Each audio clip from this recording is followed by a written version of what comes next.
Hello everyone, I'm Jesus and welcome to the next episode of the Road to Old School MTG.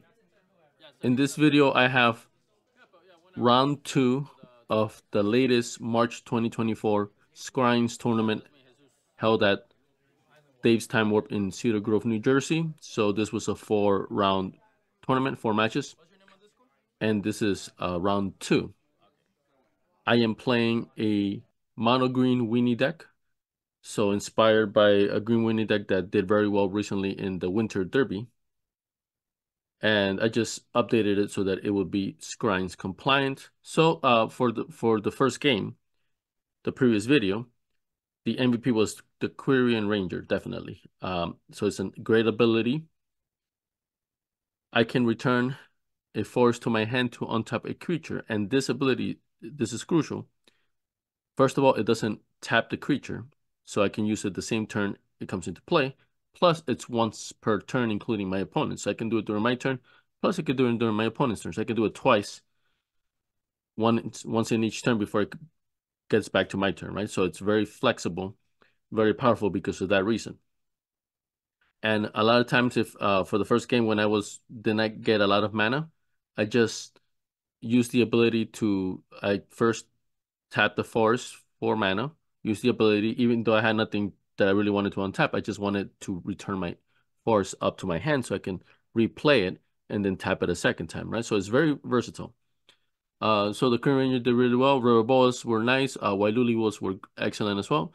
And then sideboard, City of Solitudes, Whirling Dervishes for black, Octavio Orangutans, if I have any artifact heavy decks, Tranquilities in case of combo decks, things like that.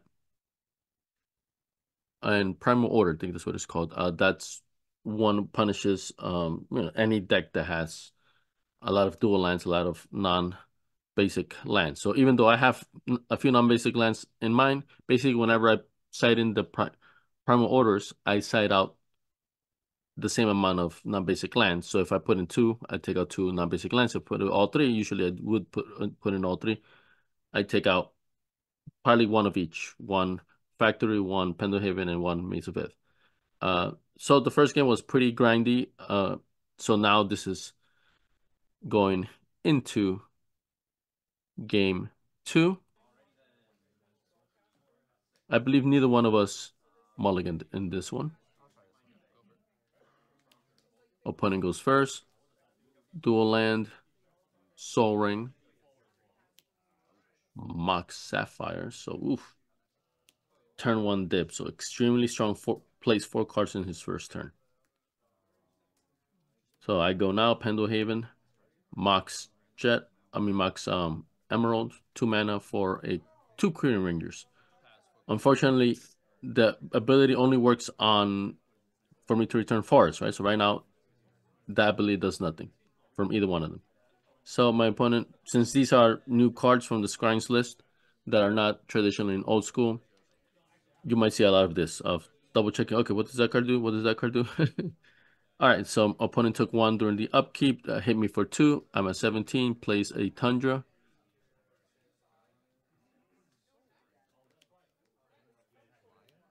So he's playing Line the Bolt, or Counterburn, actually, maybe Counterburn. It depends if he has counter spells or not.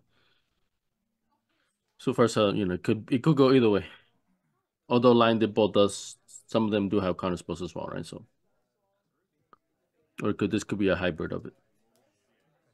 So Savannah Line, and then Side Blast. Is that a Side Blast? Okay, got a little. Oh no, it seems like a disenchant or something like that. It's a little glittered out, but it destroyed my Mox. Thankfully, I follow it up by playing a Forest. Although I'm sure I could have played more stuff. So I'm attacking 1 Ranger because I don't care if only 1 dies, because I just, mainly I wouldn't want to do an ability twice, right? Because I got to return 2 forests. And I do need lands to cast stuff, right? All right, so I attack with 1, drop to 18. Now he drops again to 17. Should be, yep. So during my turn, I played the Wailuli Wolf. So I could block if he attacks with the line, I could block with the Ranger. Okay, seems like he's going to bolt something. Okay, bolt the Ranger.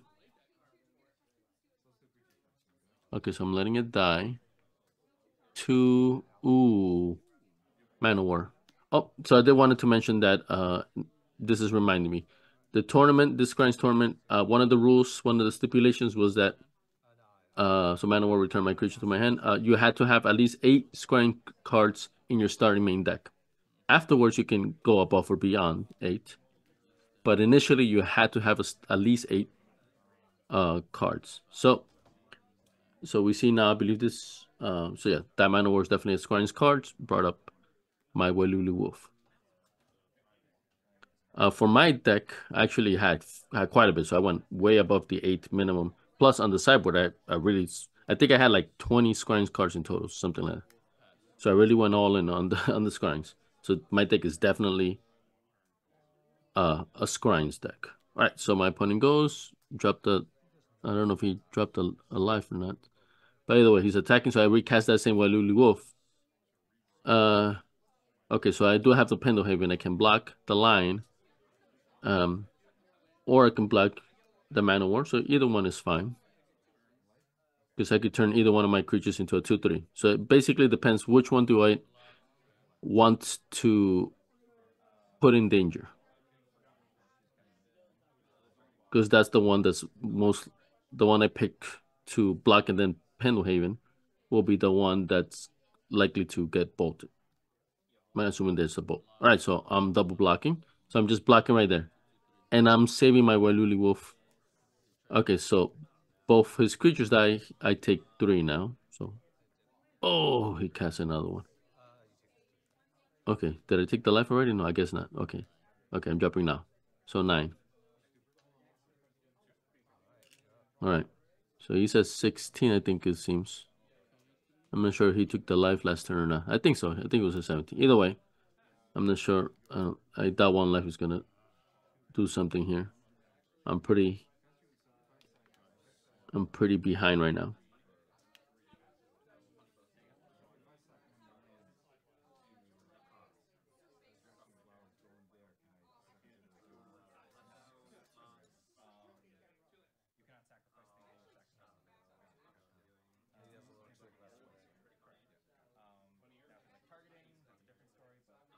So 9. I'm getting hit for 6, and then another attack. Okay, so I'm attacking. Pumping to 2 damage. Wait. Okay, I'm like debating. Ooh, double giant growth. So 6, 8 damage. So he was at 16, so he's at 8. Now he takes 2, 6. So basically what I decided to do is rush him. Basically force him not to attack. Because now he's at 6. So he's lower than me. I'm at 3. Okay, now I'm lower than him, of course. So I need to do 4 points of damage. Because then he'll take 2 during his turn. Which is not out of the question. It depends. Okay, it seems like I drew a land. So I can do definitely 2. If I have another giant growth. Or if I have a script sprite, right? A blocker. Well, actually, no. Not even a blocker, because that's 3 damage. He will still die. I gotta do 4 damage now. Like a giant growth or anything. 4. Okay, if I let it go, then what do I have? 3 mana?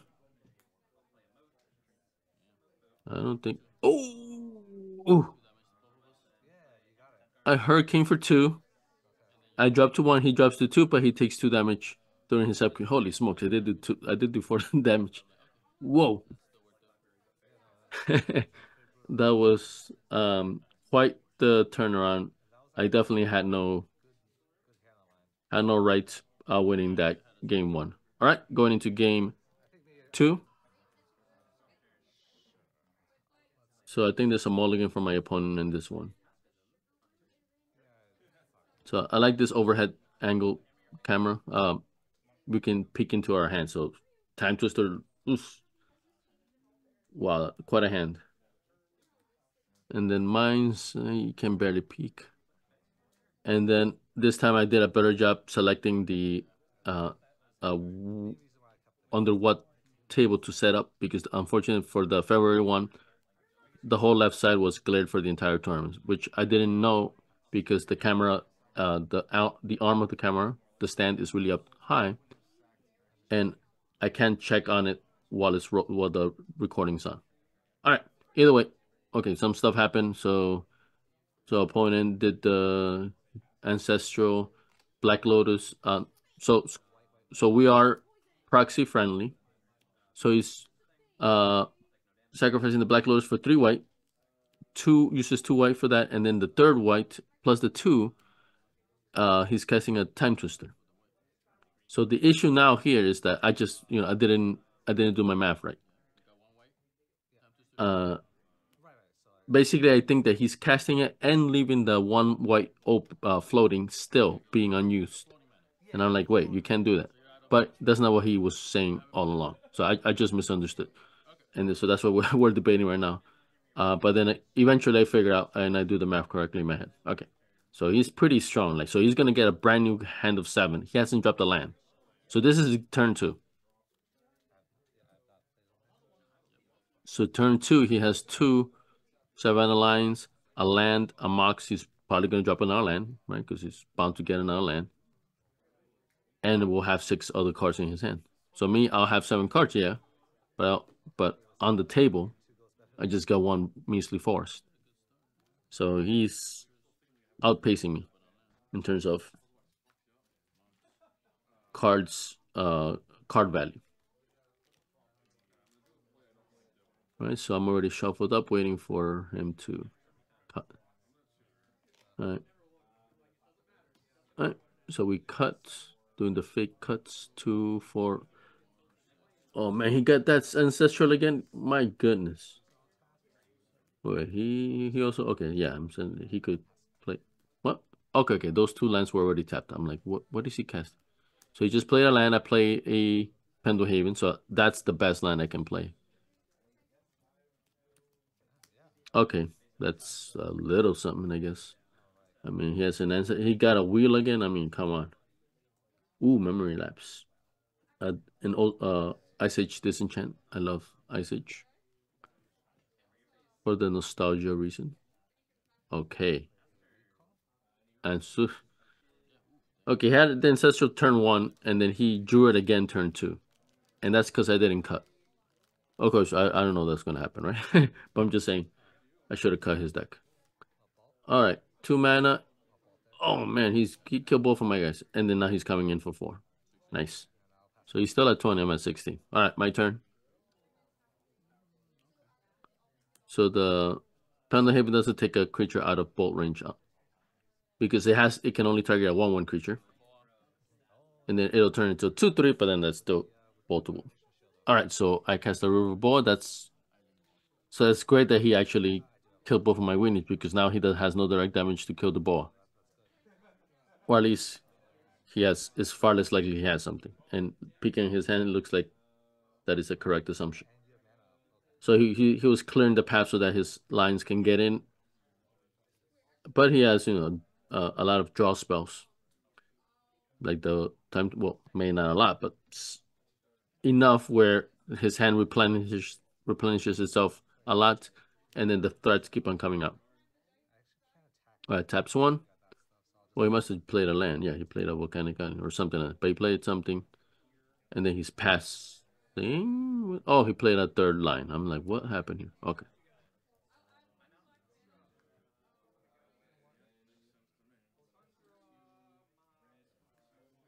I think I did a land as well, but whatever.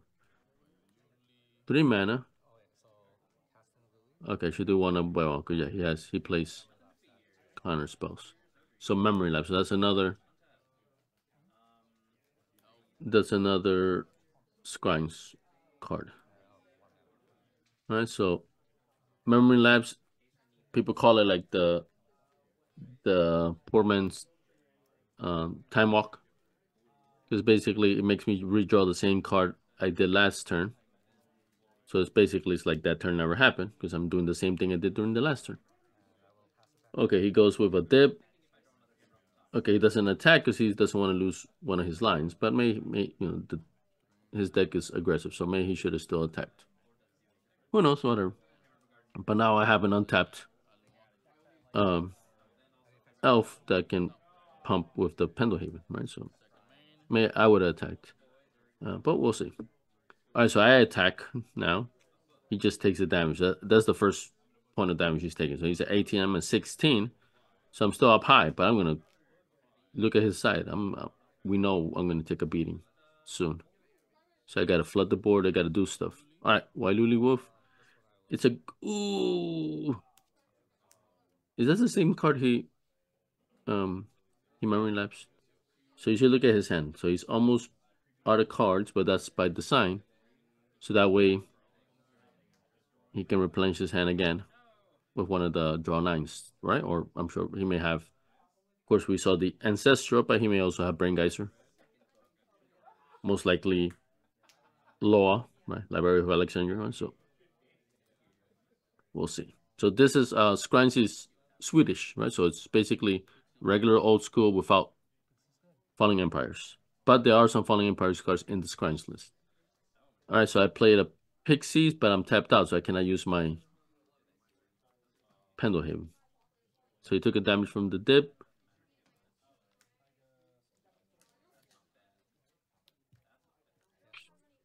Oof. So he's doing the attack now. So he pays 2 for a Chaos Orb. He chooses the attack. I block 1 each. So it's kind of out of frame because there's so much stuff. Plus, yeah, the angle's a little bit of the camera angle goes a little bit towards the side. All right, so I block 1 each. So 2 of his dice. I take 5 damage. So I'm at 11. I was 16. Okay, now second main. Okay, so he's doing the right now because I'm tapped out. So he's doing his orb flip. Nice. Like it's that like right in the center. That was a good one.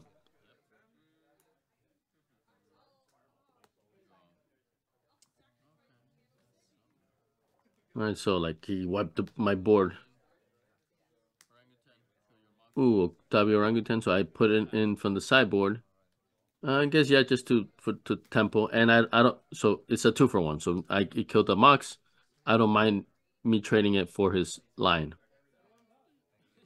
So his deck was kind of peeking out, tipping over, and I was like, my OCD was like, okay, we gotta get rid of that. Okay, I'm at 8, I believe. Yeah, so I took 3 for the dip. I traded with the monkey, but the monkey 2-for-1, so I'm pretty happy with that. I play a mace. Ooh, nice.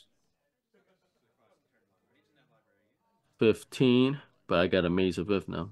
So let's see. Oh, he got a strip mine. I think he's been holding that strip mine for a while, if I'm not mistaken. Or maybe that was the last game. But either way, strip mine just when I dropped the maze. I do have 2, maybe 3 mazes, so okay, I'm at 5. Ooh, Chaos Orb. I attack, pump, right? Because I'm not gonna block anyway. He's a flyer.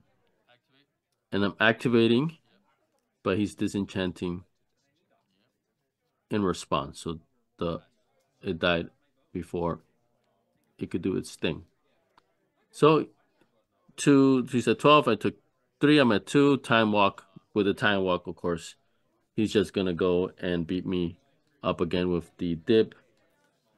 So that is the end of game 2. So far, he has 1. I have 1. This game 3. So he once again mulligan. So I go first. Forest, script spread. I think that's the first time I had a script spread. I don't know. But I have 4 in the deck. Okay. Oh, he got a Loa. Oh, man. I mean, how can you not? Plus, I do a measly script spread. You know, that's very little aggression. I don't think I have any strip mines. I do have creeping modes though. So I'm sure I must have put in creepy modes in this. I remember most of the time I put in creepy modes from the sideboard. Oh no, actually I think I may have creepy modes main deck. All right. So I attack. He has a Pixies. I'm just taking a quick peek. Yeah, I do have 3 creepy modes in the main deck. Actually, looking at my deck, there are a couple of proxies there. Like I bought all the cards, but I didn't get them in time. So there were a couple of practice that I made for that I needed to make.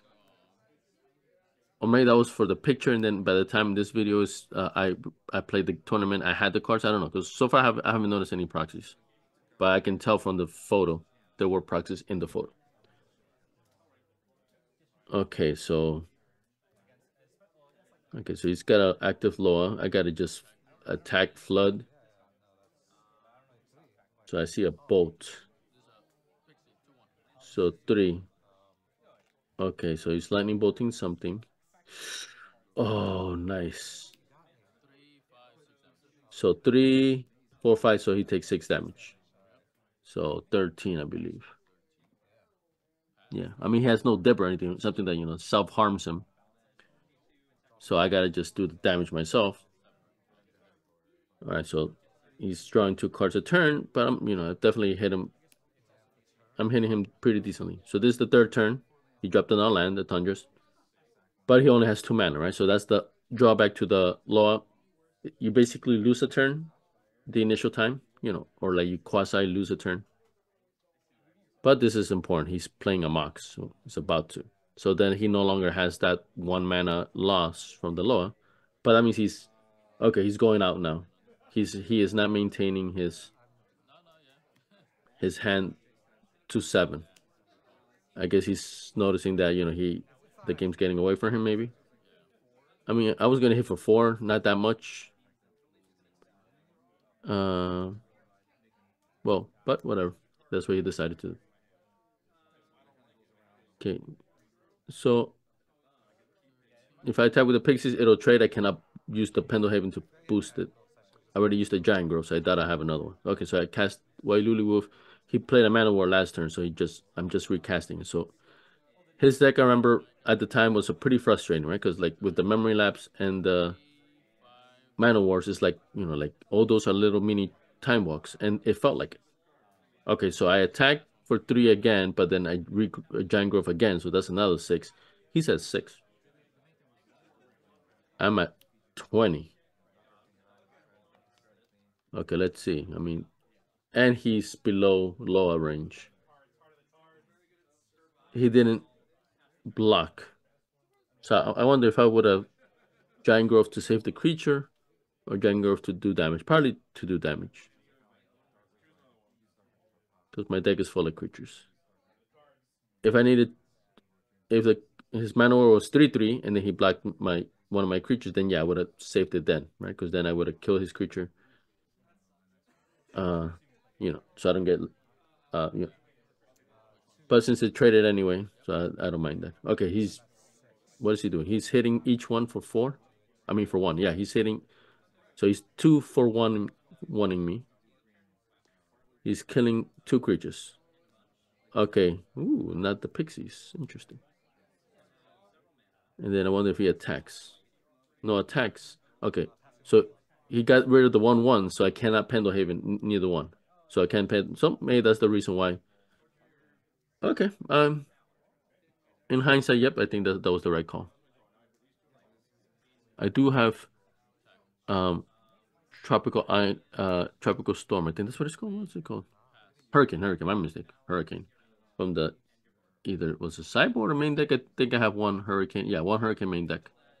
All right, so attack, he blocked, we traded, I passed an elf. And that was it. Oh, Hammer Bogarden. That is a beautiful card. I love that card. So it's pretty awesome. That's the first time I've been Hammer Bogarden in nearly 30 years. Maybe even 30 years. So he had so it was out of frame, but he had a factory. So he's got stuff. I see a dip there. Okay, he's tapped out though. Okay, so I don't have like a chain lightning or anything, right? Something that will attack while he's tapped. Oh, that is quite the thing though. Primal Order. So I think he's gonna take 4 damage. Ouch. So he's at 2. So he gotta kill. So he cannot cast the dibs anymore because he's way too low. Oh, disenchant. Okay, okay, okay. He can still do the dibs though. If he gotta get me lower first.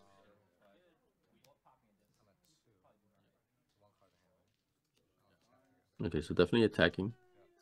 Okay, so those two on the side were the disenchant, and then he's tapping two for activating. Okay, Wailuli Wolf. I do have my own. I think I just played that factory of my own, maybe. But I have a factory. I mean, if I had it active, I would attack, of course. So I think I must have just played it. But either way, is there a Waluli Wolf is cast? I can use that wolf to block though, because I have the Pendlehaven. And I can use it to attack. Oh no, actually I cannot because the factory will um tap itself to make itself 3/3. But if I have the factory in conjunction, that could be it. That could be my ticket to winning. He's at 2. If I get that hurricane, that's also another way to win.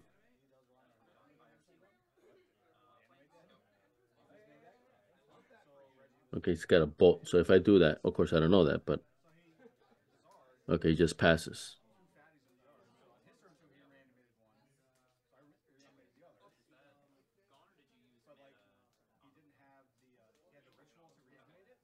Activating only with the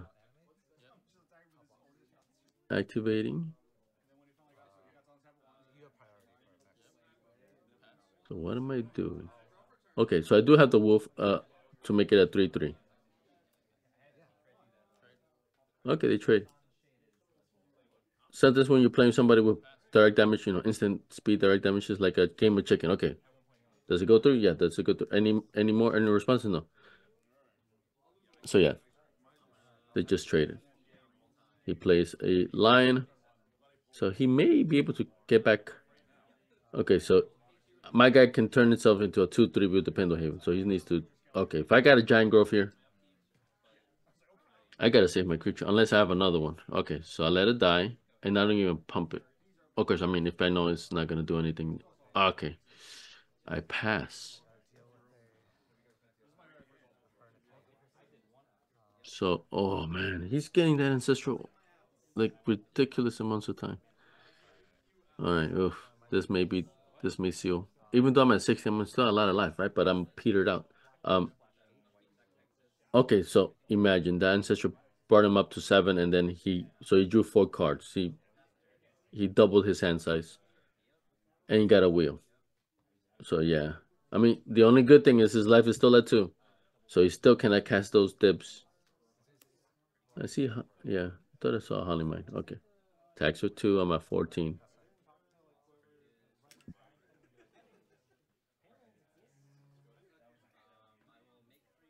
So I'm basically. Oh, this was yeah. So I'm at 14, but like he just did that. Draws. I think he's at 7 again. So yeah. Oof. Okay, he got a chain. He's gonna attack for 2. 12. So he could just go all out, use all his whole hand, and then just Wheel of Fortune to get the remainder. Oh, he. So I remember, yeah, those were pretty frustrating. So they did feel like you said, look, it feels like he did a time walk. Yeah, that's what it felt to me. Like, dang, that's a time walk right there. That's a 10-cent time walk. Oh, so he had a factory from last turn out of frame. So now he's doing 4 a turn. So and he has direct damage like we saw in his hand. So I'm doing I am top decking here in top decking mode. So it does not look very good for me. The key was his ancestral, which then activated his Loa.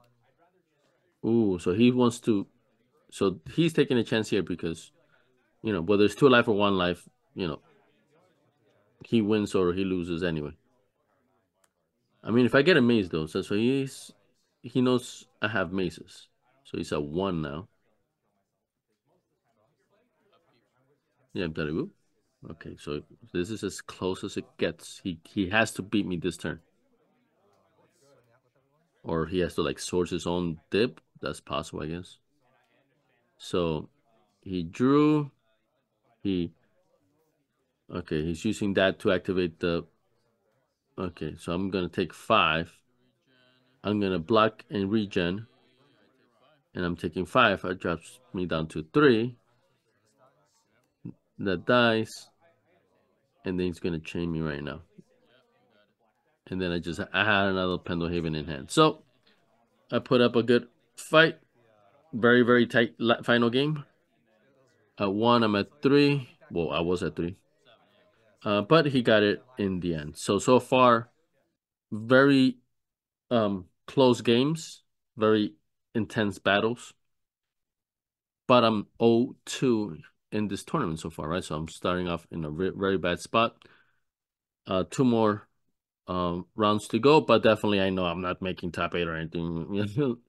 I'm playing at best by this point. I'm playing to have to save myself a little honor here, right? So hopefully I can get the final 2 games. Thank you guys for watching.